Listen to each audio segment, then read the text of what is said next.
Hello madam, யாரு? உங்கள் வீட்டில் கார்டன் வேலை இருக்குன்னு சொன்னாங்க மேடம், அதான் ஃபோன் பண்ணேன். எனக்கு கொஞ்சம் இந்த வேலை தர முடியும் மேடம்? நான் ரொம்ப கஷ்டப்படுறேன் மேடம், ப்ளீஸ் மேடம்.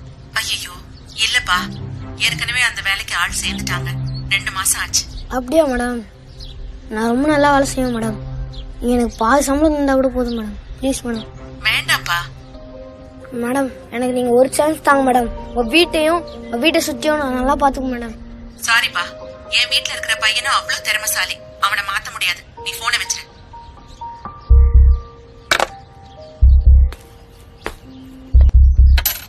காசுலாம் வேண்டாம், என்கிட்ட வேலை இருக்கு, சரியா? வேண்டாண்ணே. டேய், இப்பதான்டா போன்ல வேலைக்கு கெஞ்சிட்டு இருந்த. இல்லைண்ணே, அது நான் எப்படி வேலை செய்கிறேன்னு நானே செக் பண்ணேன். என்கிட்ட பேசினதே எங்கள் முதலாளி தான். அவங்க மாற்ற முடியாதுன்னு நான் பழைய வேலைக்கார பையன்